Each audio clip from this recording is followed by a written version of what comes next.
Good morning and welcome to the Core Connection. I'm Mira Rubin here with you on Enlightened World Network, and this is Maggie. And today's topic is Bizarro World. We live in a crazy world. There's so much craziness, real craziness happening in the world. And the question for today is what's a sane response to a crazy world? How do we interact with it? And find our way. So before we dig into that topic, let's just take a minute or two to get present. Let's take a deep breath in through your nose and hold it. And imagine clean, crisp oxygen just flooding your lungs and flowing into your bloodstream and nourishing every cell, every organ, bringing vital life energy. And as you exhale, exhale any tension, any stress, any negativity. And now let's take another deep breath in through your nose and hold it. And this time, imagine brilliant bright light lighting you up from the inside out, lighting up every cell, energizing every electron, every molecule, bringing vital life energy to all your cells, all your electrons, all your molecules. And as you exhale, exhale any remaining stress, tension, fatigue, negativity. And now let's just gently press our palms together and just very softly rub your fingers against your palms to feel how delicious that sensation is. And bring yourselves present right here, right now. Good morning, Rosalind. Welcome, welcome, welcome to everybody else who's joining us. It's great to be here with you. Um, Today we're talking about Bizarro World. So I know I, I I have a friend who's who has a family member going through some very very intense uh, issues relating to mental health. And good morning, Dennis. Welcome, welcome. And in conversation with this friend, I was reminded of a book that I read years and years ago called The Divided Self by R.D. Lang. And I read it when I was a teenager, trying to make sense of a crazy world. And it's really, I don't remember the details of the book. I just know that it had a huge impact on me. And the premise was that it's not crazy to respond to a crazy world with craziness. It's like when people get depressed because of things that are going on in the world, or act out, or have some less than positive behaviors, self-harm kinds of behaviors. It's kind of, in a way it's sort of a sane response to an insane world. It's like, this is there are things in the world that are intolerable, or impossible to figure out how to make sense of or to cope with. Good morning, Lisa. Welcome, welcome. So I know we're typically very, very positive in this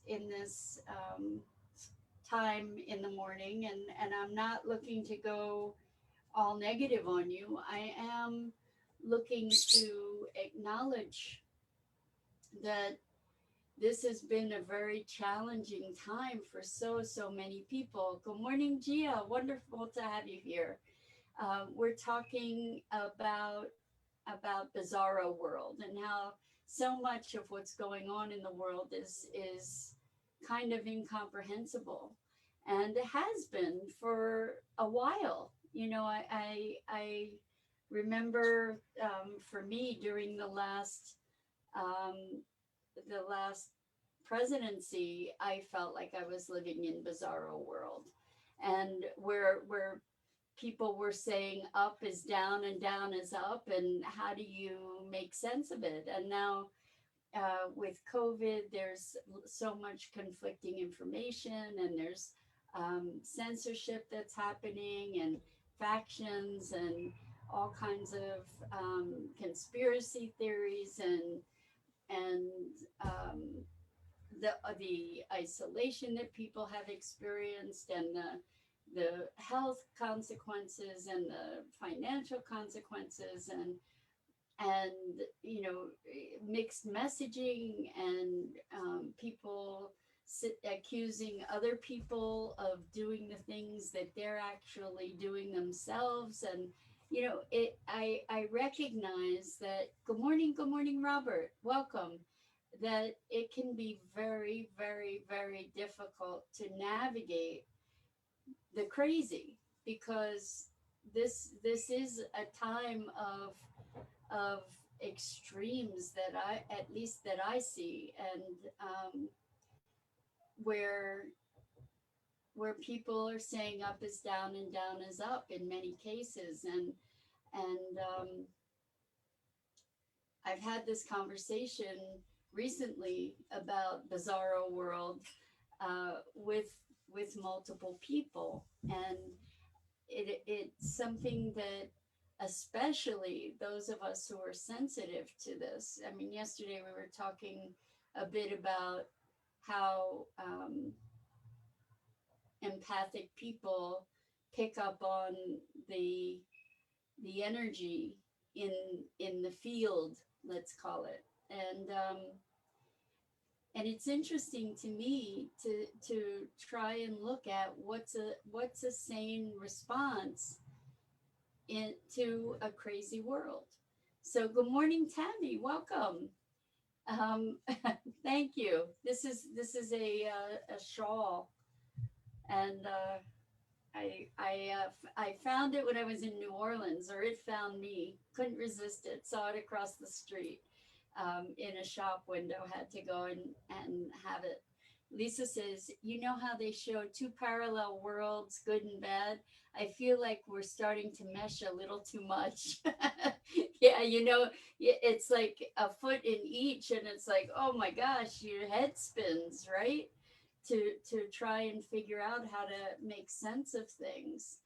And Gia says, I've been seeing my anxiety being triggered through the day. I'm looking forward for hope and how to see this now. And how to see this now. Yeah, so interesting. I'm sorry that you're feeling anxious today and triggered. And again, it may be that there's sort of something in the air. Uh, and that may be literal too, like when we think about, um, I'm really talking more on a frequency level, but I found it really interesting in a conversation about this Bizarro World thing with um, with a friend who was talking about having been very involved in the protests in Columbus, Ohio, the Black Lives Matter protests in Columbus, Ohio, and the Columbus police were really aggressively violent to the protesters. And in fact, so much so that now the mayor of Columbus has asked for support from the federal government, because the police force has been deemed to be unmanageable, and like a rogue faction.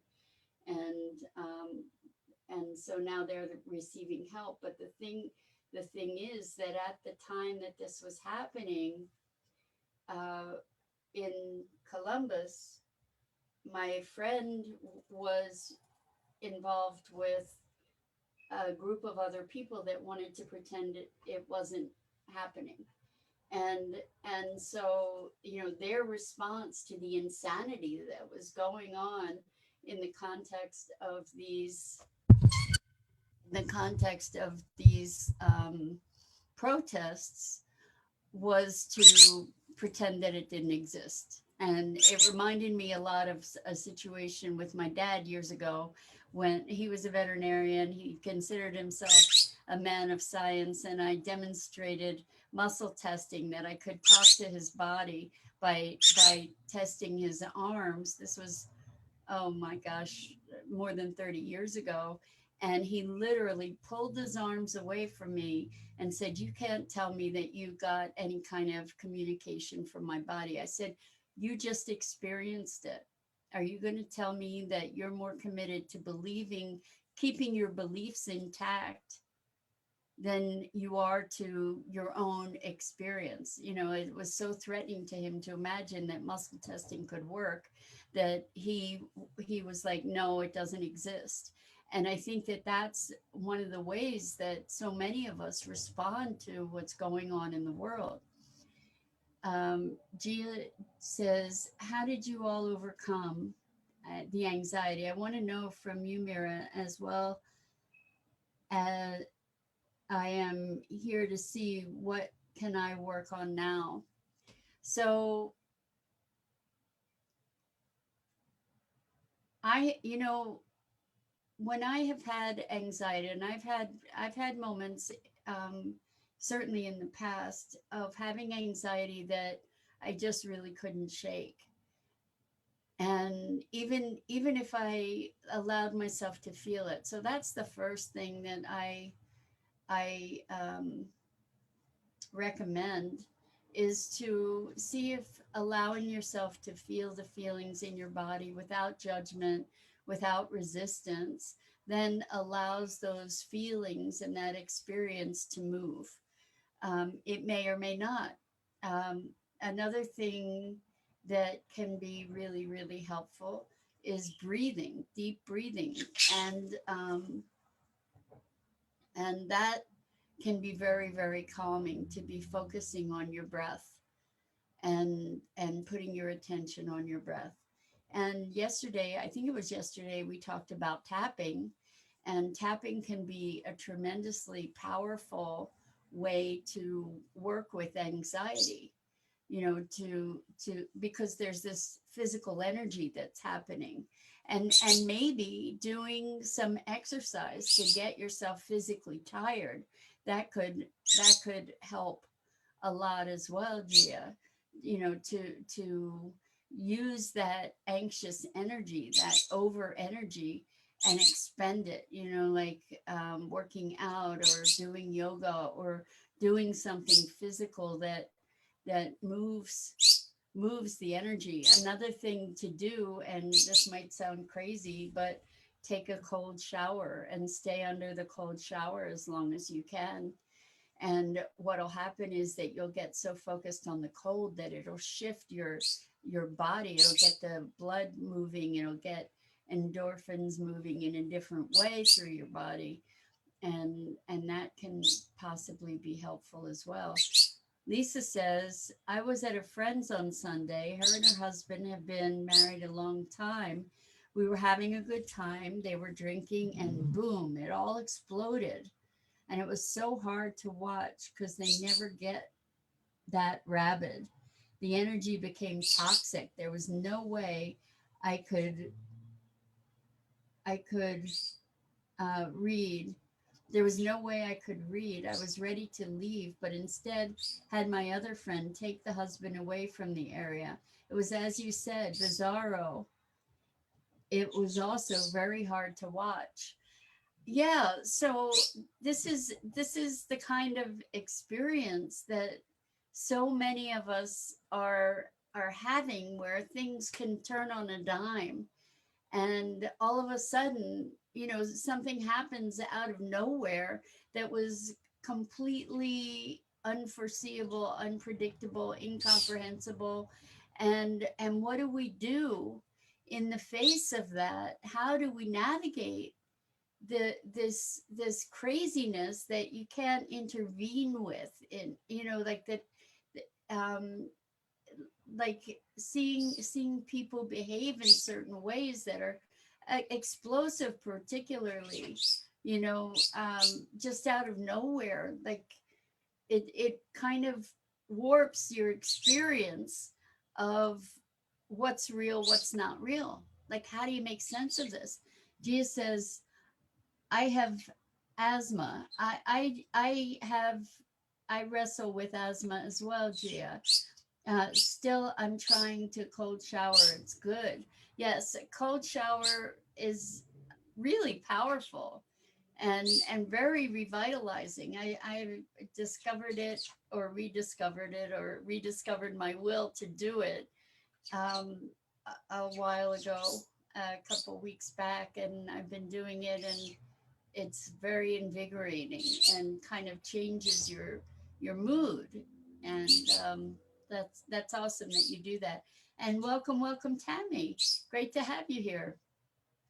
So we have Tammy Fisk and Tammy Martin, Tammy 2 or Tammy Squared. Great to have you guys here. So what's a sane response to a crazy world? So Lisa, I'm glad that you didn't leave. I'm glad that the husband got removed from the situation. But things like that, it's just like, wow, how do you navigate that? How do you come back from that?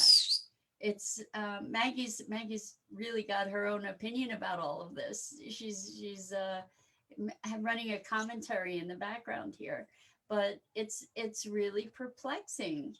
Like out of nowhere, how do we navigate these moments? They're like moments that throw us off of center, and it takes a while to find your footing.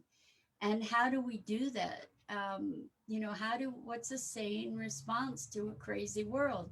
So Robert says, replying to Gia, a good thing that helps with asthma is deep breathing exercise. So I found that too, Robert. And if you focus when you're breathing, if to focus your attention to breathe deep into your belly and expand. Oh, excuse me, part of deep breathing here. Expand your belly first, and then as your belly expands, then breathe up into your chest. So breathe into your belly first, and then as that expands, then fill your lungs all the way up, and then exhale with some force, some intensity. It doesn't have to be forced, but some intensity, and then just keep breathing that way for a while. Really, really, really powerful. Thank you, Charmy. Well, or maybe it's Charme. Welcome. I haven't seen your name here before. Thank you, Robert. Yes, so it's powerful exercise for asthma, and it's also a powerful exercise for countering anxiety. This breathing technique that I just described and that Robert was recommending. And I I think that the way to find sanity in a crazy world is to find our way back to our center. And that's really challenging sometimes because these circumstances can just completely knock us off base, knock us off center. And the thing that has happened for me in those moments is just falling into a loop of, I just don't understand. I don't understand how this could be. I don't understand how this circumstance could have happened. I don't understand how people can think that way. And somehow, somewhere, there is a place from which you can, or in which you can, make peace with it not making sense. Because we talked yesterday about how humans are meaning making machines, but sometimes it just doesn't make sense, and it's hard to figure it out, and we can make ourselves mad trying to figure it out. And there's a point at which there we can allow for the fact that it doesn't make sense, and there's no amount of trying to figure it out that is going to correct it, and we can let it be as it is, making no sense. So Lisa says, afterwards, I told her, your friends that love you are so hurt by this. Plus, every time they yelled, she winced in pain. I tried to explain you can talk, but to be careful because some things can't be taken back. Her other friend there was a widow and tried to explain from that perspective. Lisa, it sounds like it was a pretty traumatic event that happened, and it impacted you very intensely. It sounds like as well, and the other people there too. Yeah, it's interesting how there's a momentum that can come out of nowhere, like an explosive momentum, and it has its own life, and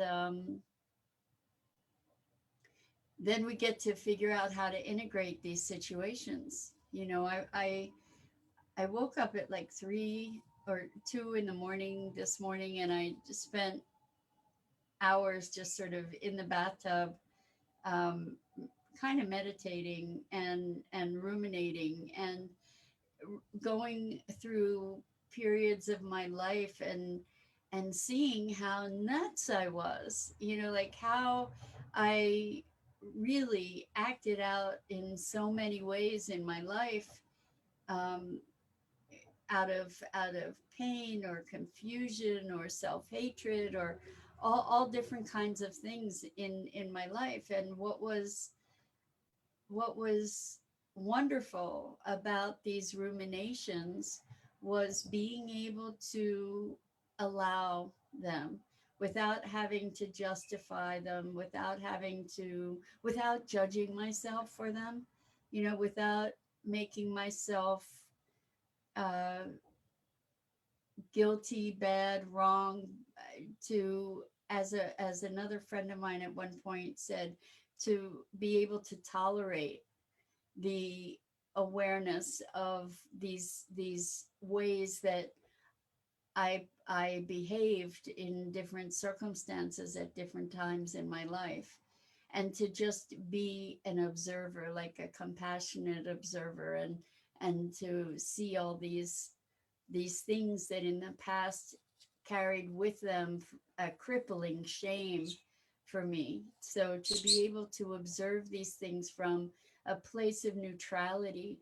I think that that's kind of how we can find sanity in the midst of the crazy. And Gia says, you're like awesome, Mira. I wonder how much you've gone through, so much, and still you're here. You're beyond my words. Gia, you're so kind. You really are. And the thing is that so many of us, we go through these things. I think in this community, particularly, the people here are very sensitive. And as sensitive people, we register things so much more deeply than people that are not sensitive in that way. And so the things that might just roll off somebody else's back end up being experienced as traumas for us, because we're sensitive to those things. And so Lisa says, without attaching to the experience. Yes, to be able to be sort of a neutral observer, um, is I I think that that's the place of sanity, like to be able to be present, and when we're present, we're able to hopefully to be more responsive, more response able, um, And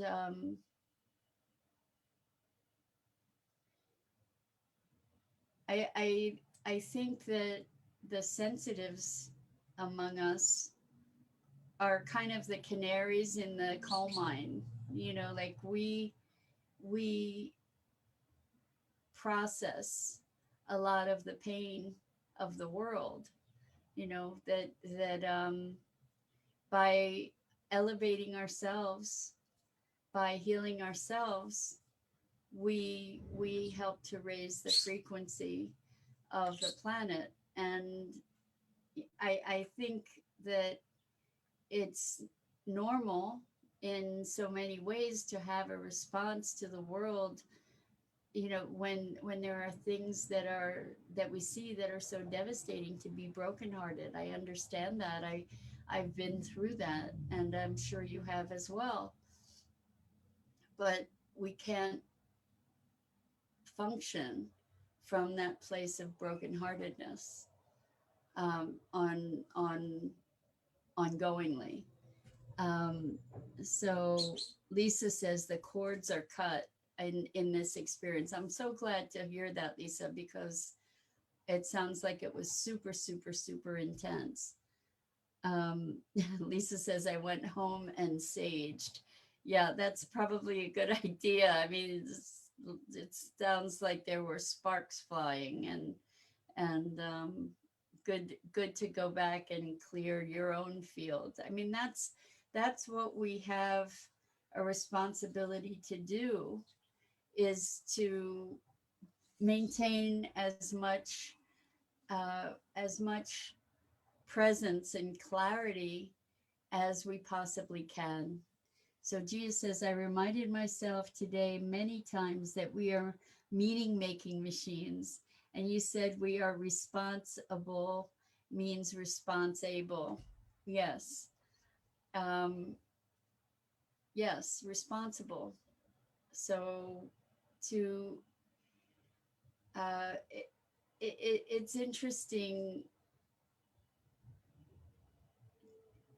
So this friend, who was very active in the protests, has also become very, very engaged with the community of people in Columbus who have no home, no house. He calls them houseless. We've spoken about this before, rather than homeless. And what I recognize is that being on the front lines of this,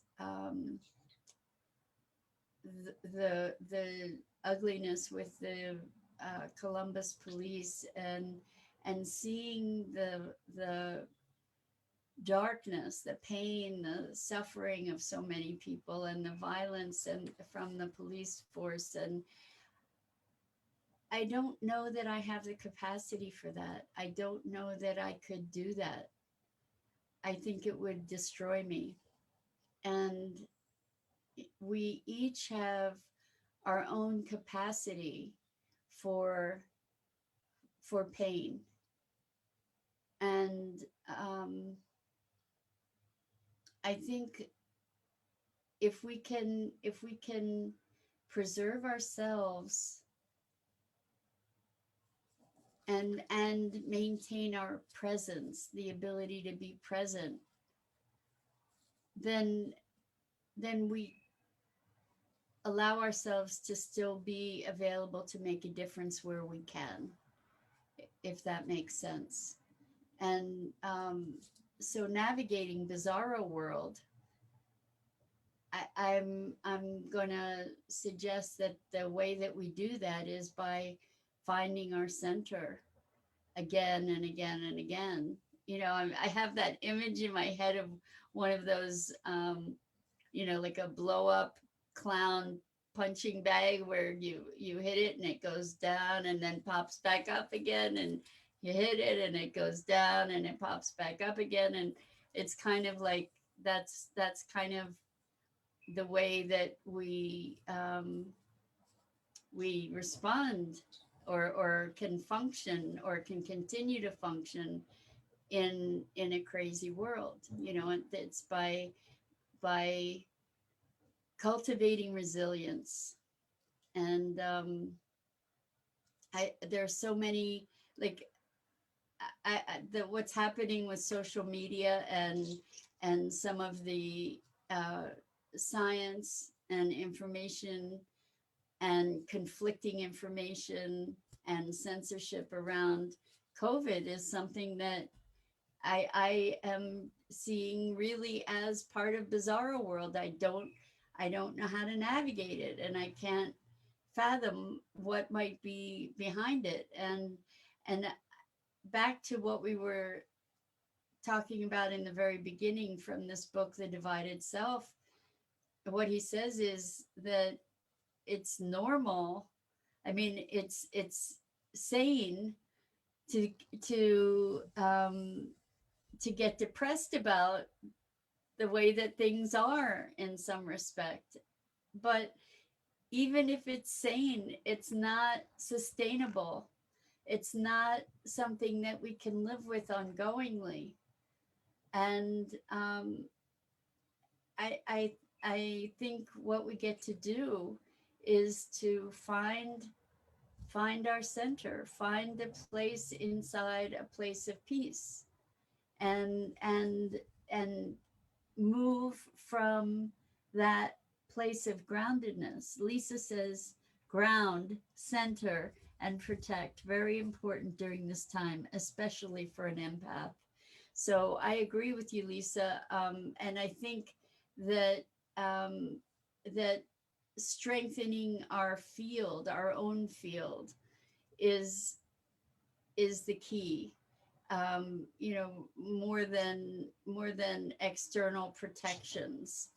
You know, I find that coming from strength rather than fear. You know, I've seen so many healers uh, wearing all kinds of um, amulets and stuff to protect themselves. And I find that if we strengthen our core, that if we align our chakras, if we strengthen our field, that that is the best protection. That if we ground ourselves in wholeness rather than fear, that that's our strength. Centering ourselves, finding that place of alignment. So Robert says, so true. It all depends on the pain threshold that each one of us has. I discovered that I have an extremely high threshold, as I was recently reminded. About 5 years ago, I was taken on a field far from the city I was living. I was taken on a field far from the city. I was living in far from the city I was living in, houseless at that time, and beaten to death by five huge individuals with baseball bats. Oh my God, Robert, I am so sorry. Wow, I was left on the field, but I found my strength to get up and walk back into the city. Holy moly, Robert. Wow. What a blessing to all of us that you survived that. Oh my gosh. I can't even imagine. I'm so sorry that you had to experience that. What a nightmare. Wow. Wow. And it's remarkable to imagine that people do such things. You know, that five people could even it's unfathomable to me that people do such things.